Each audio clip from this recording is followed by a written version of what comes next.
Students, welcome to Gyan Tripti college YouTube channel. BSc final year quantum mechanics को continue करते हैं। कल लास्ट लेक्चर तक हमने वेव फंक्शंस, मतलब पिछले लास्ट लेक्चर जितने भी होते हैं हमने क्वांटम मैकेनिक्स में वेव फंक्शंस आई को पढ़ा था और साथ में हमने श्रोडिंगर इक्वेशंस पढ़ी थी, टाइम डिपेंडेंट और टाइम इंडिपेंडेंट। आज हम आगे पढ़ेंगे कि continuity, probability continuity and current density. ठीक है, सबसे पहले तो प्रायिकता क्या होती है, प्रोबेबिलिटी क्या है। मैंने आपको क्या बताया था, वेव फंक्शन साई कैसा होगा, कॉम्प्लेक्स होगा, a प्लस आयोटा b की फॉर्म में। ये कॉम्प्लेक्स ही होते हैं जहाँ पे इमेजिनरी नंबर्स आते हैं। और अगर इसका मैं कंजुगेट लूँ, संयुग्मी लूँ, जिसको मैं साई स्टार से शो कर रही हूँ, is equals to a minus of iota b हो जाएगा। और अगर मैं करूँ psi star is equals to a plus iota b into a minus of iota b, that is a square minus B square. ये होता है साई स्टार। इसी को बोलते हैं प्रोबेबिलिटी। जब आपको क्वांटम मैकेनिक्स में कोई पूछे ना कि प्रायिकता निकालो और तरंग फलन दिया हो तो उसका कंजुगेट लो और दोनों का मल्टीप्लाई कर दो, वो आता है प्रोबेबिलिटी। प्रोबेबिलिटी होती है मॉड्यूलस ऑफ साई स्टार। ये प्लस माइनस साइन को कंसीडर कराती है। मॉड्यूलस का मतलब होता है रिजल्ट हमेशा पॉजिटिव आता है, चाहे अंदर माइनस में वैल्यूज क्यों ना हो।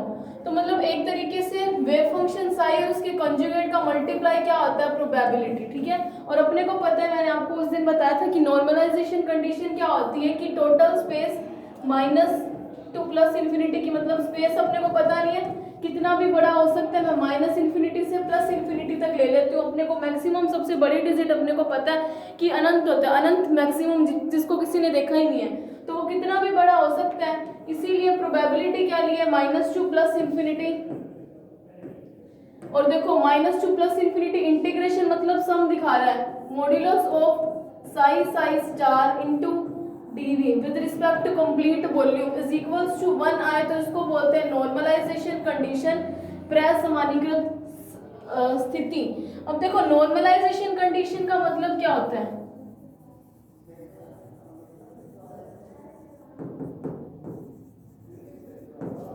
नॉर्मलाइजेशन कंडीशन का मतलब होता है, ये शो कर रहा है integration with limit plus minus infinity. ये शो कर रहा है कि पूरे के पूरे आकाश में वन, मतलब अब देखो प्रोबेबिलिटी वन कैसे होती है, मैंने आपको ये भी बताया था कि मान लिया एक कॉइन अपने उछाल रहे हैं तो अपने को पता है हेड आने की प्रायिकता कितनी होगी 1/2, टेल आने की प्रायिकता कितनी होगी 1/2, तो टोटल प्रोबेबिलिटी कितनी हुई 1। और अपने को ये पता है कि कुल प्रायिकता हमेशा एक ही होती है ना, तो ये प्रोबेबिलिटी किसको दिखा रही है, एक को, जो मैक्सिमम कंडीशन होती है। अब देखो यहाँ पे इसकी वैल्यू 1 आना शो कर रहा है कि पूरे के पूरे आकाश में यानी कि स्पेस में माइनस टू प्लस इन्फिनिटी पूरे स्पेस में कहीं ना कहीं पार्टिकल एग्जिस्ट करेगा। अगर कण उपस्थित है तो प्रायिकता की वैल्यू आएगी 1। और अगर कण, इसी लिमिट को जब आप अप्लाई करो, psi star dv is equals to 0 आए, मतलब पूरे के पूरे आकाश में कण उपस्थित ही नहीं है। देखो जितना कंसीडर हम स्पेस कर सकते थे प्लस माइनस इन्फिनिटी तक ही सब कुछ है ना, अगर उसके अंदर प्रायिकता की वैल्यू 0 आ रही है तो मतलब कण उपस्थित ही नहीं। और प्रायिकता थी क्या कि पार्टिकल की पोजीशंस को बताएगा ना। और अपने को एक चीज और पता थी, अब मैं ये चीजें आपको इसलिए बता रही हूँ कि नेक्स्ट टॉपिक में हम इन्हें यूज करने वाले हैं। ये होती है नॉर्मलाइजेशन कंडीशन, मतलब कण की एग्जिस्टेंस को शो करती है कि पूरे स्पेस में कोई ना कोई कण उपस्थित है। और ये किसको शो कर रही है कि कण उपस्थित ही नहीं है, कण अनुपस्थित है। अब देखो ये तो ही प्रायिकता। अब एक बात करते हैं अपने कि कण कैसे पता चलेगा कि कण कहाँ स्थित है। तो ये भी मैंने आपको एक इनिशियली लेक्चर में, पहले वाले लेक्चर में बताया था, जहाँ पे हम तरंग फलन की बात कर रहे थे। मैंने बताया था कि हर किसी वेव के लिए एक वेरिएबल क्वांटिटी होती है। सेम तरंग फलन साई या मैटर वेव्स के लिए, द्रव्य तरंग के लिए हमारे पास जो वेरिएबल क्वांटिटी थी वो क्या थी, एम्पलीट्यूड, आयाम।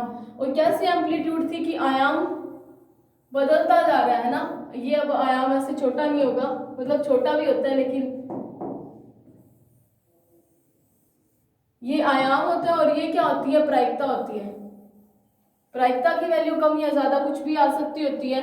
और आपको मैंने जब वेव फंक्शन की तरंग फलन साई की प्रकृति बताई थी तो मैंने बताया था आयाम प्लस या माइनस कुछ भी हो सकता है, लेकिन जो प्रायिकता होगी वो हमेशा पॉजिटिव आएगी। अब देखो वेरिएबल क्वांटिटी क्या थी, आयाम, कैसे आयाम था कि जहां पे कण के पाए जाने की प्रायिकता मैक्सिमम होगी, यानी कि जहां पे एम्पलीट्यूड मैक्सिमम होगा वहां पे कण के पाए जाने की प्रायिकता भी मैक्सिमम होगी। क्वांटम मैकेनिक्स से सिर्फ प्रोबेबिलिटी की बात करेंगे, वो एग्जैक्ट लोकेशन ऑफ पार्टिकल तो नहीं बता सकता। तो जहां पे आयाम मैक्सिमम वहां पे प्रायिकता मैक्सिमम, जहां पे आयाम मिनिमम प्रायिकता मिनिमम। आयाम 0 हो गया ना इधर, तो मतलब कण है ही नहीं। तो ये चीजें मैंने आपको एक बार बेसिक बताया। अब देखो आज वाला टॉपिक करते हैं प्रोबेबिलिटी, कंटिन्यूटी एंड प्रायिकता धारा घनत्व। अब देखो इस टॉपिक को करते हैं अपने को क्या पता, अपने मान लेते हैं कि एक कोई पार्टिकल है, एक कोई बॉक्स है, चाहे वो किसी भी शेप का हो। देखो अब ये कण क्या है, इसके अंदर एक कण है, ठीक है। कण कैसा है, डी ब्रोगली ने क्या बताया था, मूविंग पार्टिकल। डी ब्रोगली ने क्या बताया था, मूविंग पार्टिकल से एसोसिएटेड एक वेव होगी जिसको हम बोलेंगे मैटर वेव। और अपने को प्रायिकता पता है किस पे निर्भर करती है, प्रोबेबिलिटी आयाम पे। जहां पर आयाम मैक्सिमम वहां पे कण के पाए जाने की प्रायिकता भी मैक्सिमम, जहां पे आयाम मिनिमम वहां पे कण के पाए जाने की प्रायिकता भी मिनिमम। अब देखो अपने आज टॉपिक क्या करना है, आज वाला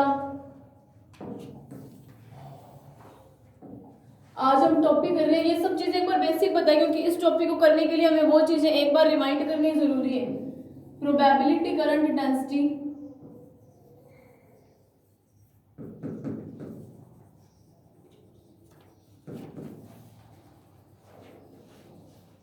एंड कॉन्टिन्यूटी इक्वेशन। अब देखो ये क्या है, इसको हिंदी में बोलते हैं प्रायिकता धारा घनत्व, प्रायिकता धारा घनत्व और सातत्य की समीकरण। अब देखो प्रोबेबिलिटी, करंट डेंसिटी, प्रोबेबिलिटी तो हम पढ़ते आ रहे हैं कि भाई कण के पाए जाने की प्रायिकता प्रोबेबिलिटी। अब प्रोबेबिलिटी करंट डेंसिटी क्या है, तो प्रोबेबिलिटी करंट डेंसिटी में पहले हम पढ़ेंगे प्रोबेबिलिटी करंट,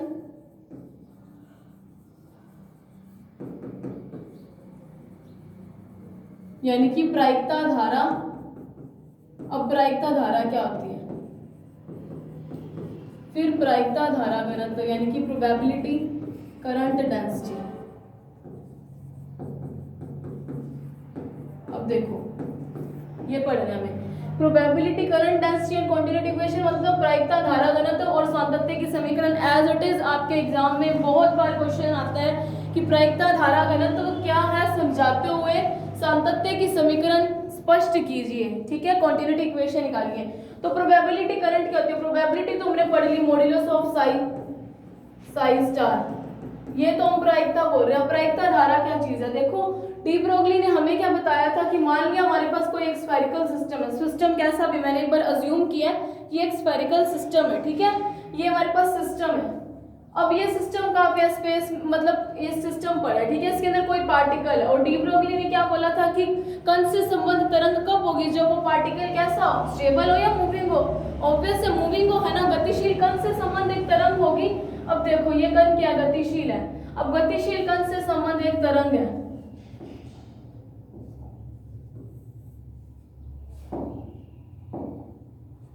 देखो गतिशील कण से संबंध एक तरंग है ना। और अपन ने प्रायिकता का ग्राफ कैसे बना रहे हैं, अभी तक जो तरंग बना रहे हैं वो तो हम ऐसे ही बना रहे हैं। और प्रायिकता मैंने आपको क्या बताई थी, सिर्फ और सिर्फ प्लस या माइनस होगी। प्रायिकता मैंने आपको क्या बताई है, अगर ये प्रायिकता हो P is equals to modulus of psi star show कर रहा है कि प्रायिकता हमेशा प्लस होगी और आयाम प्लस या माइनस कुछ भी हो सकता है। और देखो मैंने क्या आपको दिखाया, प्रायिकता की वैल्यू चेंज होती जा रही है। प्रायिकता चेंज क्यों हो रही है, क्योंकि जहाँ पे आयाम मैक्सिमम वहाँ प्रायिकता मैक्सिमम, जहाँ आयाम मिनिमम वहाँ प्रायिकता की वैल्यू भी कम होती जा रही है ना। तो मतलब देखो क्या मूविंग पार्टिकल है, मूविंग पार्टिकल से एसोसिएटेड एक वेव होगी जो मैटर वेव होगी, डी ब्रोगली ने बताया हमें। अब देखो ये मूविंग पार्टिकल से एसोसिएटेड वेव है और वेव की प्रायिकता कैसी होती जा रही है, बदलती जा रही है। क्यों बदलती जा रही है, क्योंकि मूविंग पार्टिकल से एसोसिएटेड वेव का आयाम बदलता जा रहा है। आयाम बदलता है ना, कभी पॉजिटिव कभी नेगेटिव, कभी जीरो कभी कम या कभी ज्यादा, है ना। आयाम बदलता जा रहा है। आयाम बदलने के कारण क्या होगा, प्रायिकता भी बदलती जाती है। और प्रायिकता का मान लगातार गतिशील कण की प्रायिकता की वैल्यू बदलती जाती है, इसी को बोलते हैं प्रायिकता धारा, ठीक है। प्रायिकता धारा क्या है कि कण एक, मान लिया कि एक कोई सिस्टम है या कोई हमारे पास स्फेरिकल सिस्टम है उसके अंदर क्या माना कि एक कण गतिशील है, स्फेरिकल लेना जरूरी नहीं है, आप कैसा भी ले सकते हो, एक सिस्टम में लिख लेना, एक निकाय है जिसके अंदर एक गतिशील कण है और गतिशील कण सदैव गति करता जा रहा है जिसके कारण उसकी प्रायिकता की वैल्यू बदलती जा रही है और प्रायिकता का बदलना ही प्रायिकता धारा कहलाता है। अब हमें पता है डेंसिटी क्या होती है, पर यूनिट वॉल्यूम एक फिनोमिना होता है ना, प्रति एकांक आयतन। तो प्रति एकांक आयतन पर प्रायिकता धारा को ही क्या बोलेंगे, प्रायिकता घनत्व, धारा घनत्व। तो प्रायिकता धारा क्यों हुई या प्रायिकता धारा या प्रोबेबिलिटी चेंज क्यों होती जा रही है, हमें पता है कि आयाम बदलता जाएगा, आयाम बदलते जाने से प्रायिकता की वैल्यू भी बदलती जाती है और अगर प्रायिकता की मान बदलता जाता है तो इसको बोलते हैं प्रायिकता धारा। गतिशील कण से संबंध प्रायिकता का मान बदलता जाता है, इसे प्रायिकता धारा बोलते हैं। और प्रति एकांक आयतन पर घनत्व है, इसीलिए प्रति एकांक आयतन पर प्रायिकता धारा को प्रायिकता धारा घनत्व कहते हैं। तो ये एक हमारे पास सिर्फ और सिर्फ ये दो टर्म्स हमने समझी है कि प्रोबेबिलिटी करंट डेंसिटी क्या है, इतना मेरे हिसाब से आपको समझ आ चुका होगा कि प्रोबेबिलिटी करंट डेंसिटी की डेफिनेशन भी आपसे आ सकती है आपके पास एग्जाम में। तो प्रायिकता धारा पूछे तो हमें पता है कि गतिशील कण है उसका आयाम तरंग जो मूविंग पार्टिकल से एसोसिएटेड वेव होगा उसका आयाम लगातार बदलता जा रहा है, आयाम बदल रहा है तो मतलब प्रायिकता बदलती है। कैसे बदलती है, हम साई को जब पढ़ रहे थे हमने फर्स्ट लेक्चर में ये किया था कि जहाँ पे आयाम मैक्सिमम होता है वहां कण की पाए जाने की प्रायिकता मैक्सिमम, जहाँ आयाम मिनिमम वहां कण की पाए जाने की प्रायिकता मिनिमम। तो अगर प्रायिकता की वैल्यू बदलती जा रही है तो इसको बोलते हैं प्रायिकता धारा और प्रति एकांक आयतन पर प्रायिकता धारा को बोलते हैं प्रायिकता धारा घनत्व, प्रोबेबिलिटी करंट डेंसिटी। अब हमें क्या करनी है, कॉन्टिन्यूटी इक्वेशन करनी है। जब आपके एग्जाम में आएगा आपको थ्योरी में लिखना है कि मान लिया एक सिस्टम है और वो सिस्टम में एक कण है, कण गतिशील और डी ब्रोगली के हिसाब से गतिशील कण से संबंध एक तरंग होगी और हमें पता है कि तरंग में जो चर राशि होती है वो आयाम होती है, आयाम का मान लगातार बदलता रहता है, जहां आयाम मैक्सिमम वहां प्रायिकता मैक्सिमम, जहां आयाम मिनिमम वहां प्रायिकता मिनिमम। तो गतिशील कण की प्रायिकता का मान बदलता रहना ही प्रायिकता धारा कहलाती है और प्रति एकांक आयतन पर प्रायिकता धारा को बोलते हैं प्रायिकता धारा घनत्व। अब करते हैं कॉन्टिन्यूटी इक्वेशन। तो कॉन्टिन्यूटी इक्वेशन के लिए एक पर्टिकुलर डेरिवेशन है, आपने कल जो मेरे हिसाब से आपने जो की होगी equations probability current density and continuity equation.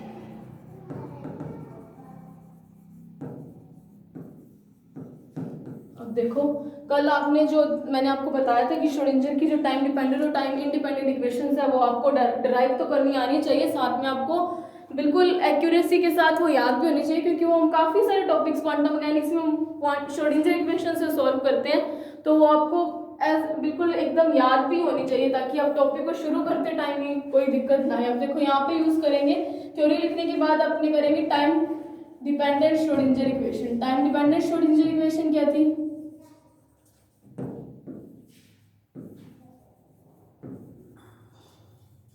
Moving particle से एसोसिएटेड एक वेव है इसीलिए श्रोडिंगर तरंग समीकरणों का यूज कर रहे हैं। अगर एसोसिएटेड एक वेव ना होती तो इनको यूज करने का तरीका अलग होता। और कॉन्टिन्यूटी इक्वेशन तो हम बहुत सारे टॉपिक में कर चुके हैं, लिक्विड मैकेनिक्स पढ़ते हैं वहां पे भी कॉन्टिन्यूटी इक्वेशन आती है, इलेक्ट्रोडायनेमिक्स पढ़ते हैं, इलेक्ट्रोस्टैटिक्स पढ़ते हैं, हम काफी जगह पे सांतत्य के समीकरण पढ़ चुके हैं, है ना।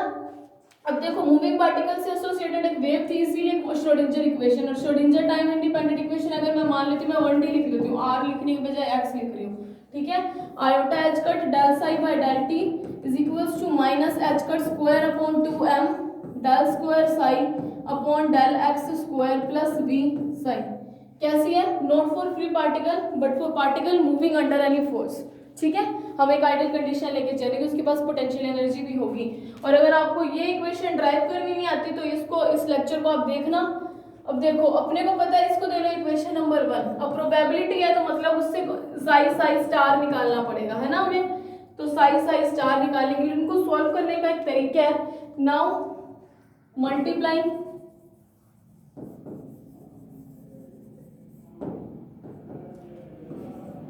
Bye Sai star.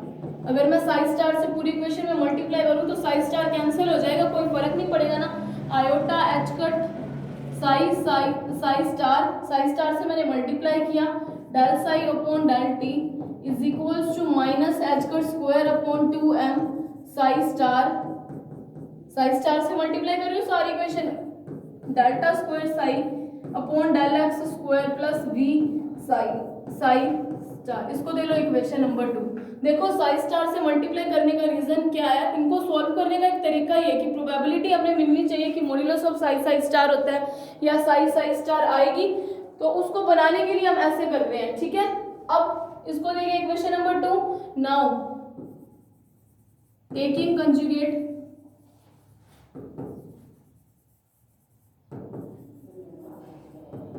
Of equation number 1, समीकरण 1 का संयुग्मी लेने पर, संयुग्मी मतलब स्टार लेने पे, तो स्टार अगर मैं इसका करूंगी इक्वेशन नंबर 1 का, तो अपने को पता है आयोटा एच कट, स्टार लूंगी तो यहाँ पे आ जाएगा साई स्टार, और स्टार का मतलब क्या होता है, इमेजिनरी स्टार ऐसे रहते हैं ना, जैसे कंजुगेट लेना है, psi is equals to a plus iota b है, तो जहाँ पे इमेजिनरी नंबर होता है उसका साइन चेंज हो जाता है ना जब अपने कंजुगेट लेते हैं। तो यहाँ पे अगर मैं इसका कंजुगेट लूंगी, साई स्टार करूंगी, तो यहाँ पे साइन प्लस था और अब क्या हो जाएगा माइनस, तो यहाँ पे कंजुगेट लिया हुआ तो साई स्टार हो जाएगा upon delta t is equals to minus already पड़ा है h cut square upon 2m delta square psi star upon delta x square plus v psi star. अब देखो यहाँ पे साइन क्यों चेंज नहीं हुआ है, क्योंकि यहाँ वाले पार्ट में कोई इमेजिनरी नंबर ही नहीं है हमारे पास, ना ही psi star as it is लिखूंगी, वहां पे भी कोई इमेजिनरी नंबर नहीं लिखा, आगे आयोटा नहीं लगाओ तो प्लस का प्लस आ गया। तो आपको ये चीज समझ आ गई होगी, जहाँ पे आयोटा था मैंने कंजुगेट लिया तो आयोटा के कारण यहाँ पे -1 आया और इधर कोई आयोटा नहीं था, इसीलिए एज इट इज जैसा का वैसा रहा। इसको दे लो इक्वेशन नंबर 3। अब इसी इक्वेशन में क्या करेंगे, नाउ मल्टीप्लाइंग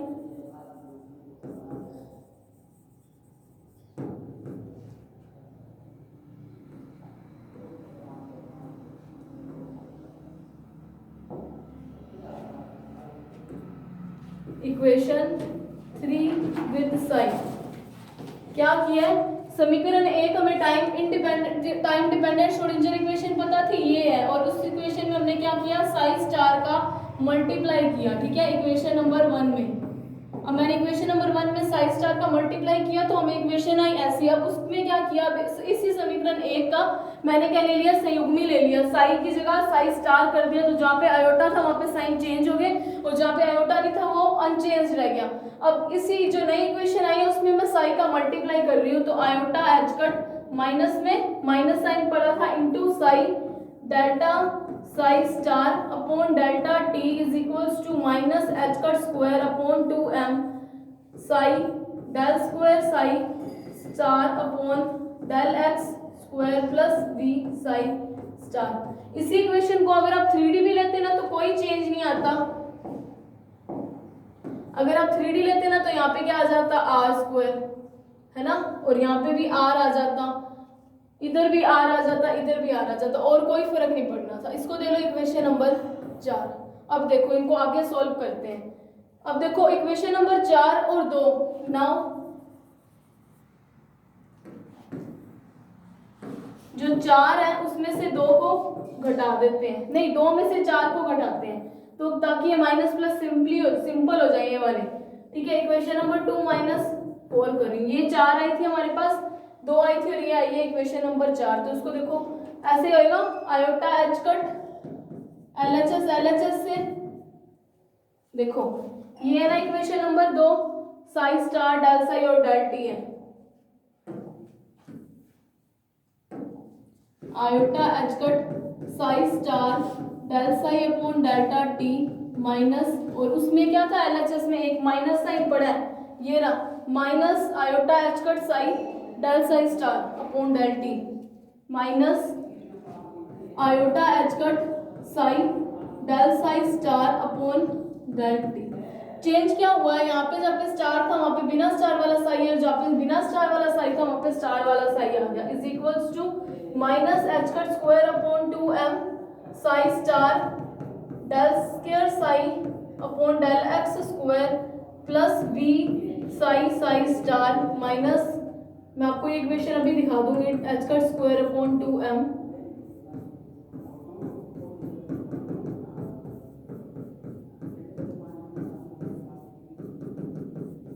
देखो क्या किया, समीकरण 2 ये आई थी, कुछ भी नहीं किया हुआ। टाइम इंडिपेंडेंट इक्वेशन में मैंने क्या किया, साई स्टार का मल्टीप्लाई किया, साई स्टार सब जगह पे आ गया, और उसके बाद क्या किया, ये साई और साई स्टार दोनों टर्म्स आ गए। अब इसी इक्वेशन को मैं साई स्टार साई में कन्वर्ट करना चाहूँ तो पहले कंजुगेट ले लेती हूँ, साई स्टार कर दिया और उसके बाद मैंने उसका साई से मल्टीप्लाई किया। और ये करने का रीजन क्या, हमें प्रायिकता पता है कि साई साई स्टार दोनों का मल्टीप्लाई आती है, इसीलिए इनको ऐसे सॉल्व कर रहे हैं, है ना।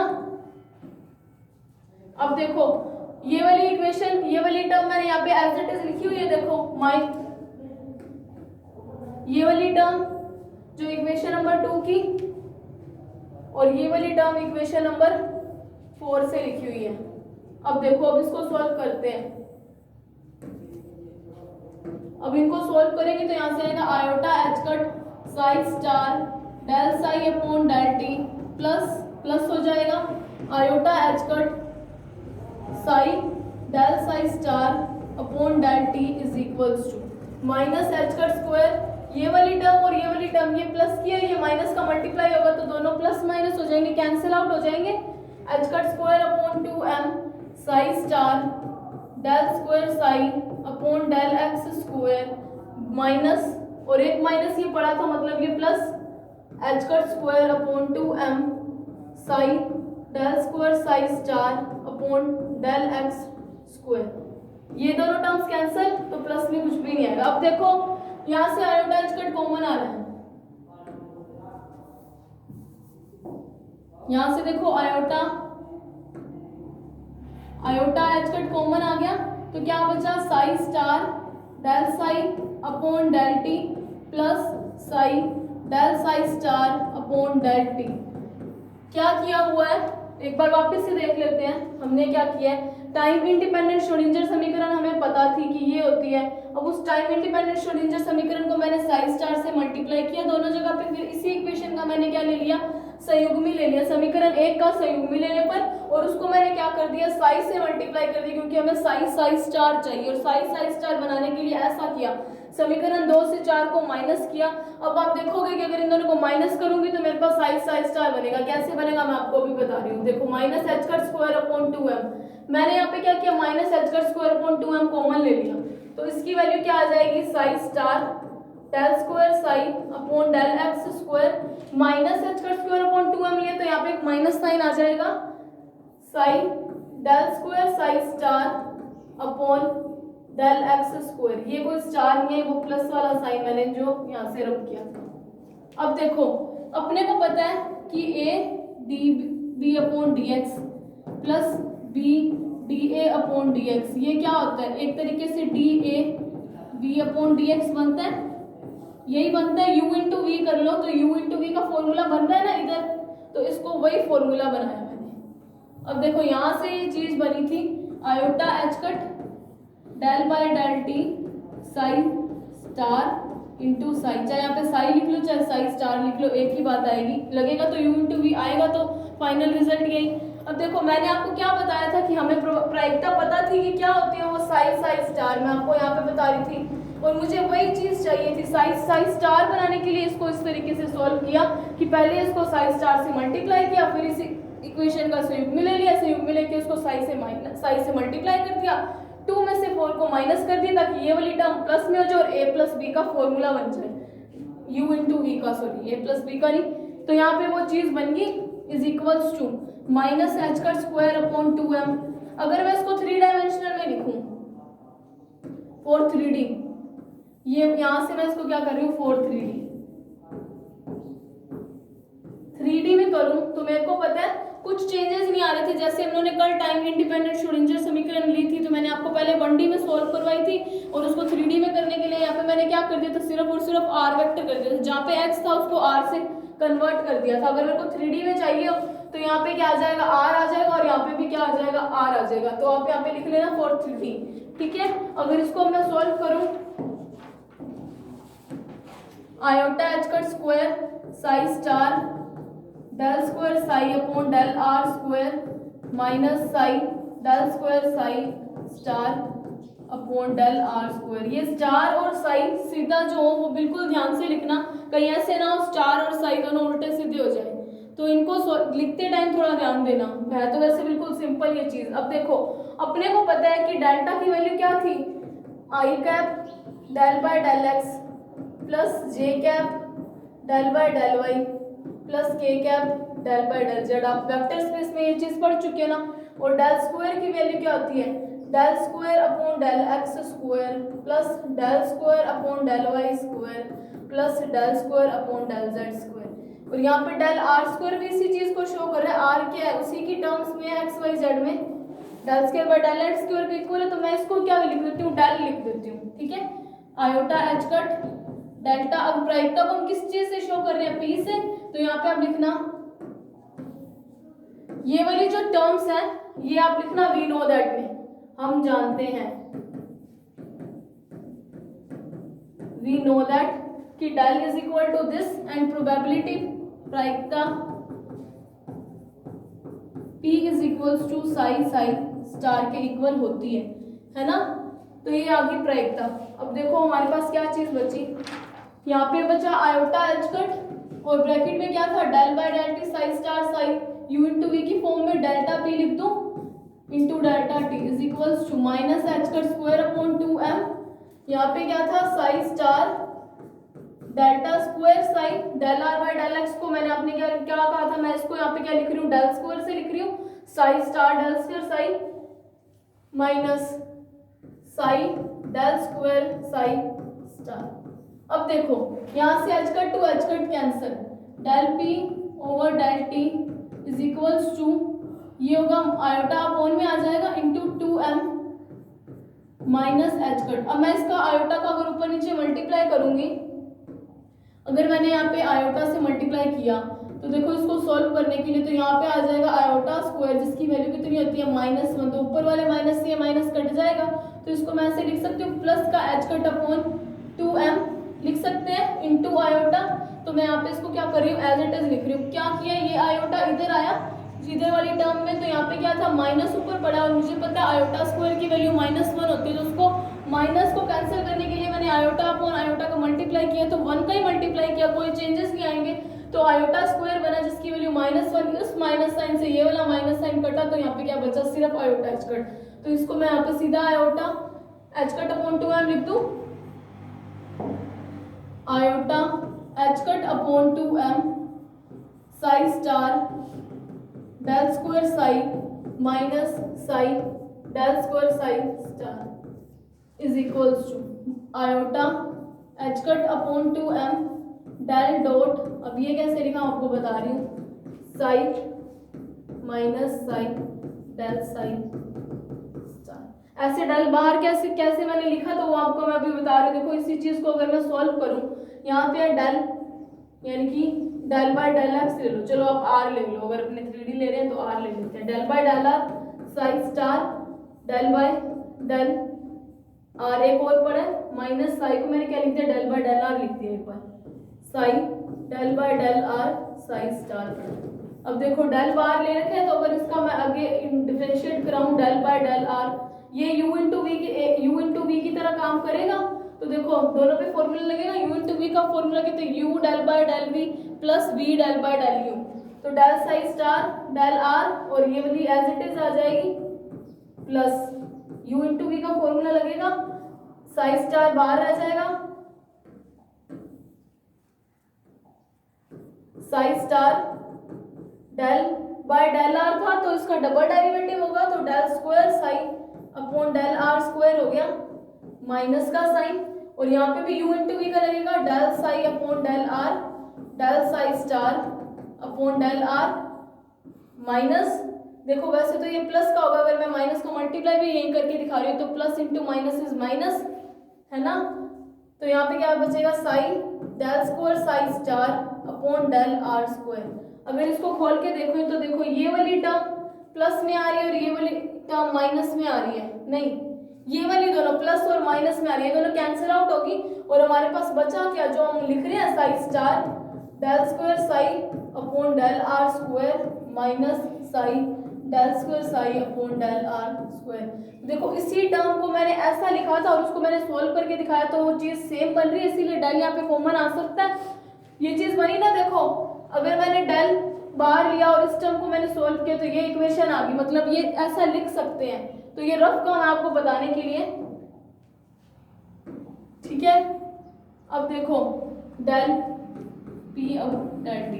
अब यहां से माना था कि प्रायिकता धारा की वैल्यू क्या होगी, प्रायिकता धारा घनत्व। यहां से माना गया था कि प्रायिकता धारा घनत्व डेल एस होगा, जिसकी कुछ वैल्यू आएगी, उसकी वैल्यू ये होती है minus h cut upon 2m। ये क्वांटम मैकेनिक्स में आपको याद रखना पड़ेगा कि प्रायिकता धारा घनत्व की वैल्यू ये आती है psi star del psi minus psi del psi star. प्रायिकता धारा घनत्व की वैल्यू क्या आती है, प्रायिकता धारा घनत्व की वैल्यू क्या है, ये टर्म और ये टर्म का मल्टीप्लाई विद माइनस साइन, ये term minus h cut iota h cut upon 2m और ये वाला एज इट इज। ये आपको याद रखना पड़ेगा कि प्रायिकता धारा घनत्व इसको एस से डिनोट किया, जिसकी वैल्यू है ये। जो आप सोल्व करने पे आपके पास जो चीजें आएंगी ना, डेल को छोड़ के विद नेगेटिव साइन, वो प्रायिकता धारा घनत्व होती है। अब देखो अगर इसको मैं इसी इक्वेशन के अंदर इसकी वैल्यू पुट करूं तो इसकी वैल्यू क्या आ जाएगी, del P by del T एक पड़ा था हमारे पास is equals to minus sign के साथ माना है एस की वैल्यू क्या होती है, एस की वैल्यू ये आती है, ये आपको याद रखनी पड़ेगी। प्रायिकता धारा घनत्व की वैल्यू ये आती है माइनस आयोटा एच कट। तो अगर मैं इसको यहाँ पे ये वैल्यू रखूंगी तो यहाँ पे क्या बनेगा, इसके अंदर मैं आपको यहाँ पे रख के दिखाती हूँ माइनस साइन जो एस के साथ आ रहा था यहाँ पे नहीं, तो ये minus s del dot s यही चीज बनेगी। तो ये देखो यही चीज मैं यहाँ पे पुट कर रही हूँ माइनस डेल डॉट एस, तो del p upon del t plus इधर आ जाएगा तो del dot s is equals to 0। इसी को बोलते हैं continuity equation for probability current, for probability मतलब कॉन्टिन्यूटी इक्वेशन फॉर प्रोबेबिलिटी, ठीक है, या प्रोबेबिलिटी करंट डेंसिटी। ये टाइप की इक्वेशन आपने बहुत जगह पे पढ़ी है, हम इलेक्ट्रोडायनेमिक्स में भी पढ़ते हैं, जब हम फ्लूइड मैकेनिक्स पढ़ते हैं, लिक्विड्स के बारे में पढ़ रहे थे, बर्नौली समीकरण और वो सब कुछ, तो वहां पे भी आप सातत्य समीकरण में ऐसे ही लिखते हैं और ये उसके जैसी थी, इसीलिए उसको नाम दिया गया सातत्य समीकरण, ठीक है। तो ये टॉपिक आपके लिए आ सकता है। और उसके बाद करते हैं कंजर्वेशन ऑफ प्रोबेबिलिटी। देखो ये जो टॉपिक था इसका पूरा नाम ऐसे भी आ सकता है probability current density and continuity equation proof करते साथ साथ कंजर्वेशन ऑफ प्रोबेबिलिटी की प्रायिकता का मान संरक्षित रहता है, ये भी आपको दर्शाना है। तो ये पूरा टॉपिक ऐसे भी आ सकता है। अगर सिर्फ प्रोबेबिलिटी कॉन्टिन्यूटी इक्वेशन पूरे पूछे तो यहाँ तक करना, और जहाँ पे वो पूछे कंजर्वेशन ऑफ प्रोबेबिलिटी भी डेरिवेट करो तो वो उसके लिए आप आगे करोगे प्रोबेबिलिटी करंट डेंसिटी।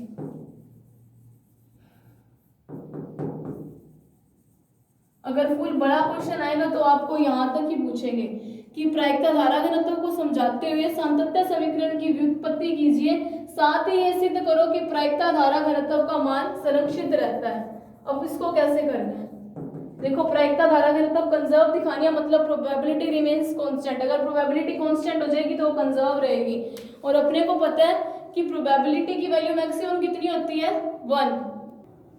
अब देखो प्रोबेबिलिटी कंजर्वेशन के लिए अपने करेंगे, अपने ने क्या माना था कि मान लिया कि एक स्फेरिकल, और प्रोबेबिलिटी कैसे निकालते हैं, कंप्लीट वॉल्यूम में निकालते हैं ना, -2 plus minus infinity psi star dv is equals to 1। ये नॉर्मलाइजेशन कंडीशन होती है, और कुछ ऐसी बनाने के लिए अपनों ने क्या माना है कि मान लिया कि हमारे पास कोई स्फेरिकल कोई सिस्टम है, कोई भी सिस्टम ले लो, कोई जरूरी नहीं है स्फेरिकल लेना है। मैं ऐसे अज्यूम कर रही हूँ कि एक स्फेरिकल सिस्टम था जिसमें एक पार्टिकल था और डी ब्रोगली के हिसाब से वो मूविंग था, तो मूविंग पार्टिकल के लिए कुछ ना कुछ प्रोबेबिलिटी की वैल्यू लगातार चेंज होती जा रही थी, जिसको हम बोल रहे थे प्रायिकता धारा, और प्रति एकांक आयतन पर प्रायिकता धारा को क्या बोल रहे थे, प्रायिकता धारा घनत्व, जिसकी वैल्यू मैंने एस की आपको बताई है कि प्रायिकता धारा घनत्व की वैल्यू ये होती है। अब इसको क्या करना है, कंजर्व प्रूफ करना है। तो अपनों ने मान लिया कि ये पूरा वॉल्यूम जो है इसका जो सिस्टम लिया, चाहे वो स्फेरिकल हो चाहे कैसा भी हो, सिस्टम लिया उसका कंप्लीट वॉल्यूम भी है, और अपने को क्या मान लिया कि कोई यहाँ पे अल्पांश है डीवी, जिसके अंदर मेरे को क्या निकालना है,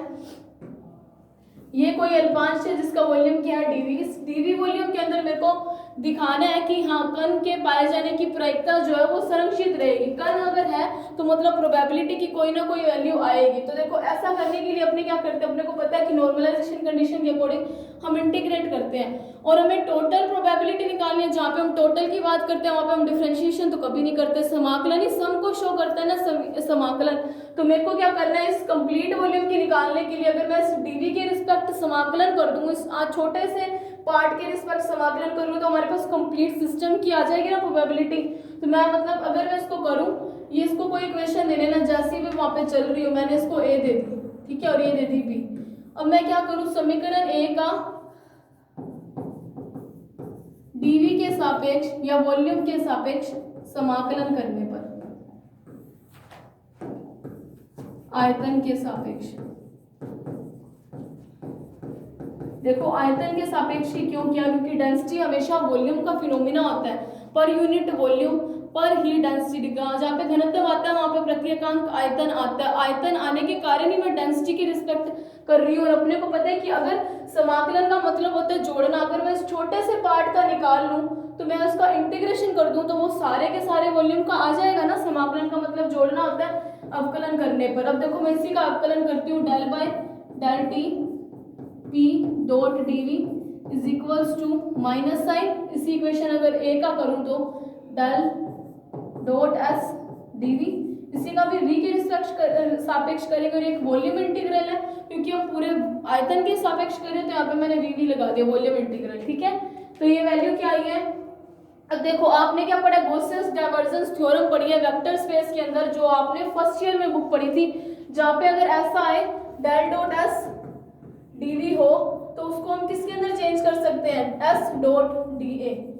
वॉल्यूम इंटीग्रल को सरफेस इंटीग्रल के अंदर बदलने के लिए जो थ्योरम का यूज करते हैं उसको गॉसेस डाइवर्जेंस थ्योरम बोलते हैं, गाउस की डाइवर्जेंस की थ्योरम, ठीक है। तो अगर मैं यहाँ पे गॉसेस डाइवर्जेंस थ्योरम अप्लाई करूं तो डेल डॉट एस डीवी यानी वॉल्यूम इंटीग्रल किसके अंदर चेंज हो जाएगा, सरफेस इंटीग्रल के अंदर, एस डॉट डी ए जो आपने वेक्टर स्पेस में किया हुआ है। तो देखो ये इक्वेशन कैसे हो जाएगी, del by integration volume integration del by del t p dot dv is equals to minus s dot d. और ये कैसा इंटीग्रल हो गया, वॉल्यूम इंटीग्रल यानी कि सॉरी एरिया आ गया, मतलब सरफेस इंटीग्रल शो कर रहा है।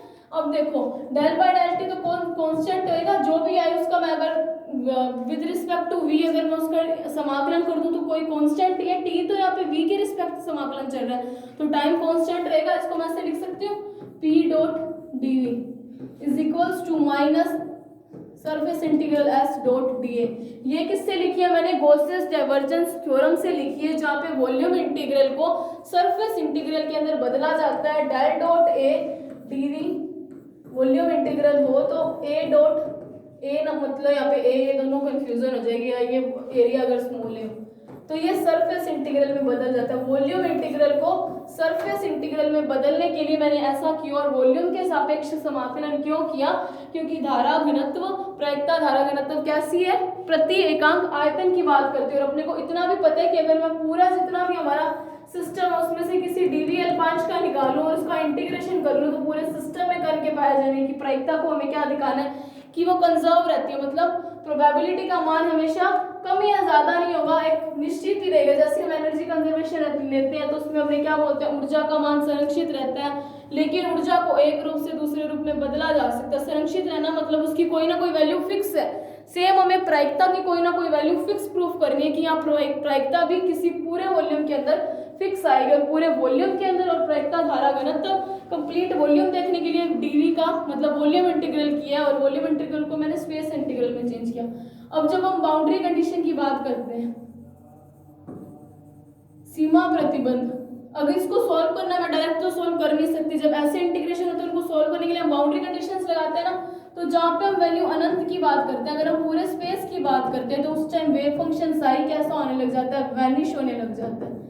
वैनिश होना मतलब साई टेंड्स टू 0 हो जाता है। वेव फंक्शन साई की वैल्यू कहते हैं कम होना शुरू हो जाती है, क्योंकि इतने बड़े स्पेस के अंदर अगर हमें तरंग फलन निकालना है तो वो वैनिश होना शुरू हो जाता है। इसके लिए एक पर्टिकुलर टर्म होती है कि जब हम बाउंड्री कंडीशंस की बात करते हैं, क्योंकि ऐसे तो मैं इस इंटीग्रेशन को कभी सोल्व भी नहीं कर सकती, ना अपने को पी के बारे में हमें पता है प्रायिकता बता रही है, ना इसके बारे में कुछ कंफर्म है, ना ही एस डॉट डी ए के बारे में कुछ कंफर्म है।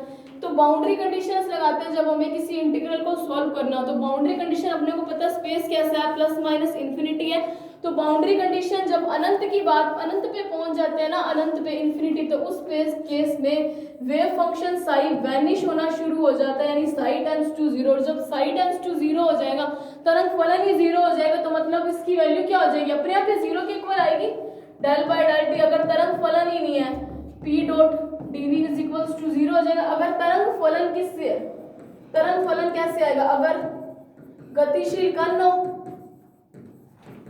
और गतिशील कण से ही संबंधित तरंग थी, और उस तरंग से क्या मिला हमें, तरंग फलन। अगर तरंग फलन ही जीरो होता है, मतलब इस टर्म की वैल्यू क्या किसके इक्वल आएगी, अपने आप जीरो के इक्वल आएगी। और अपनों ने क्या लिया कि सिस्टम के अंदर कण तो है, कण है तो क्या इसकी वैल्यू कभी जीरो आ सकती है। इसका मतलब क्या होता है, अपने इसको सॉल्व करने के लिए ऐसे लिखते हैं ना, इधर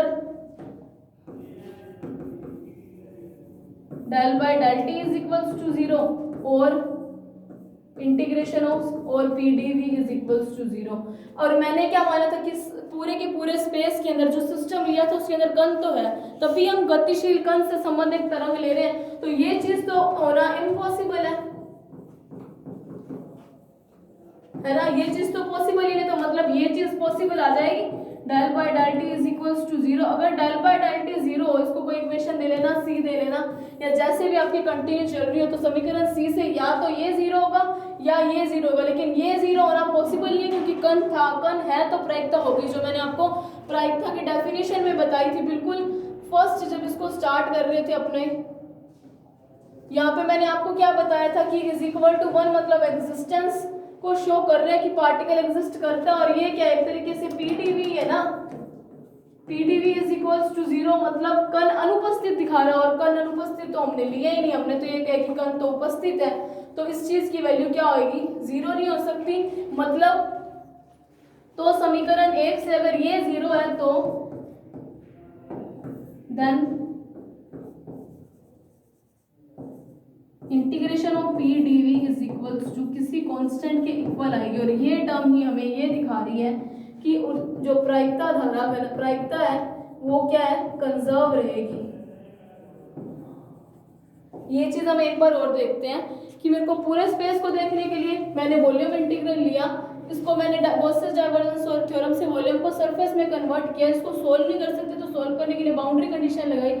बाउंड्री अपने को पता है कि सरफेस की मैक्सिमम कितनी है, अनंत तक हो सकती है। अगर ये मैक्सिमम अनंत तक हो सकती है तो जब जब लिमिट जो हमारी इन्फिनिटी होती है तो वहाँ पे वेव फंक्शन साई वैनिश होने लग जाता है। और ये एक पर्टिकुलर टर्म है कि साई वैनिश होना मतलब psi tends to zero, psi tends to zero मतलब इसकी वैल्यू भी जीरो हो जाएगी, ये भी इज इक्वल टू जीरो हो जाएगी, ये वाली टर्म है ना। तो अगर ये टर्म ही एक तरीके से जीरो के इक्वल हो तो डेल बाय डेल टी या तो ये जीरो होगा या ये जीरो होगा, और ये जीरो होना तो पॉसिबल ही नहीं क्योंकि हम कल ले चुके हैं कि कण तो एक है, तो मतलब पीडीवी एक कंजर्व। और यहाँ से क्या पता चल रहा है, प्रायिकता क्या है, संरक्षित आ रही है, तो यही हमारे लिए कॉन्टिन्यूटी इक्वेशन बनेगी। तो जब आपके पास ये टॉपिक आएगा तो आपको ये सारा करना है, इसको सॉल्व करके यहाँ से लेके यहाँ तक करना है। और यहाँ पे थ्योरी आपको यही लिखनी है कि सीमा प्रतिबंध या बाउंड्री कंडीशन जब अनंत पर psi is equal to zero होता है तो इसकी वैल्यू ऐसे सोल्व करते हैं। तो ये वाला टॉपिक आज वाला कंप्लीट हुआ, ये भी मोस्ट इंपॉर्टेंट टॉपिक है जो आपके एग्जाम में आने के पूरे चांसेस होते हैं। So thank you for watching.